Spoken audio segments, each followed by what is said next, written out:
తెలంగాణ వ్యాప్తంగా వాన జోరు కాస్త తగ్గిన వరద హోరు మాత్రం కొనసాగుతోంది. మరోవైపు రాష్ట్ర వ్యాప్తంగా రేపు ఎల్లుండి కూడా వర్షాలు కొనసాగుతాయని ప్రకటించింది వాతావరణ శాఖ.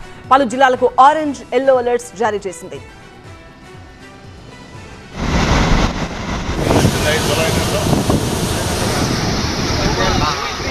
ఉమ్మడి మహబూబ్ నగర్ జిల్లాలో 2 రోజులుగా కురిసిన భారీ వర్షాలతో పలు ప్రాంతాల్లో వాగులు ఉధృతంగా ప్రవహిస్తున్నాయి. చెరువులు, కుంటలు నిండి మత్తడి పోస్తున్నాయి.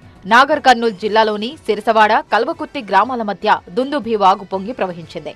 నడిగడ్డ శివారులో వాగు ఉధృతంగా ప్రవహించడంతో తెలకపల్లి, కల్వకుర్తి మధ్య రాకపోకలకు అంతరాయం ఏర్పడింది.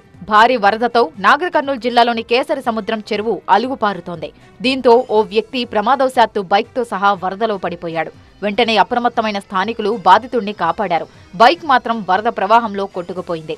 మహబూబ్ నగర్ జిల్లా పొల్కంపల్లి గ్రామ శివార్లోని పెద్దవాగు ఉప్పొంగి ప్రవహిస్తోంది. వాగు అవతలికి వెళ్లిన 8 మంది గొర్రెల కాపర్లు వరదలో చిక్కుకొని రాత్రంతా అక్కడే బస చేశారు. అప్రమత్తమైన అధికారులు ఎస్డీఆర్ఎఫ్ టీం సాయంతో కాపర్లతో పాటు గొర్రెలను కూడా రక్షించారు. మహబూబ్ నగర్ జిల్లా భూత్పూర్ పరిధిలోని NH-44 పూర్తిగా నీట మునిగింది. కోమటికుంట చెరువు కట్ట తెగిపోవడంతో జాతీయ రహదారిపైకి వరద చేరింది. వనపర్తి జిల్లాలో కురిసిన భారీ వర్షాలతో సరళ సాగర్ ప్రాజెక్టుకు వరద పోటెత్తింది. దీంతో 4 గేట్లు ఎత్తి నీటిని దిగువకు విడుదల చేస్తున్నారు. నారాయణపేట జిల్లాలో కురిసిన వర్షాలతో మక్తల్ మండలం సంగంబండ రిజర్వాయర్కు భారీగా వరద చేరింది. డ్యాం 4 గేట్లు ఎత్తి దిగువకు నీటిని విడుదల చేస్తున్నారు. ఖమ్మం జిల్లాలోని పాలేరు రిజర్వాయర్ పూర్తిస్థాయి నీటి మట్టం 23 అడుగులు దాటి ప్రవహిస్తోంది. మున్నేరు దగ్గర 11 అడుగులు దాటి ప్రవాహం ఉంది.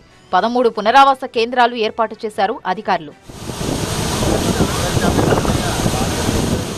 భారీ వర్షాలతో హిమాయత్ సాగర్ జలాశయానికి వరద పోటెత్తింది. దీంతో 9 గేట్లు ఎత్తి మూసీలోకి నీటిని విడుదల చేస్తున్నారు. హిమాయత్ సాగర్ నుండి దిగువకు నీటిని విడుదల చేస్తుండటంతో బండ్లగూడ ఏరియాలోని సన్ సిటీ ప్రాంతం జలమయమైంది. దీంతో స్థానికులు తీవ్ర అవస్థలు పడుతున్నారు. ఎగువ ప్రాంతాల్లో కురిసిన భారీ వర్షాలతో మూసీ నది ఉధృతంగా ప్రవహిస్తోంది. హైదరాబాద్ మూసారాంబాగ్ బ్రిడ్జి దగ్గర రోడ్డుపై నుంచి వరద పారుతుండటంతో 3 రోజులుగా రాకపోకలు నిలిపివేశారు. భారీ వర్షంతో రంగారెడ్డి జిల్లా మంచిరేవులలో రోడ్డుపై బండరాళ్లు పడ్డాయి. అయితే ఆ సమయంలో రోడ్డుపై ఎవరూ లేకపోవడంతో ప్రాణనష్టం తప్పింది. రంగారెడ్డి జిల్లా రాజేంద్రనగర్లోని హైదర్ నగర్ ఇళ్లలోకి వరద నీరు చేరింది. మాన్హోల్స్ బ్లాక్ అవ్వడంతో రోడ్లపై వర్షం నీరు నిలిచిపోయింది. రంగారెడ్డి జిల్లా షాద్ నగర్ నియోజకవర్గం వ్యాప్తంగా వాగులు, వంకలు పొంగి ప్రవహిస్తున్నాయి. ఫరూక్ నగర్ మండలం అయ్యవారిపల్లి వాగు ఉధృతంగా ప్రవహిస్తుండటంతో రాకపోకలు నిలిచిపోయాయి.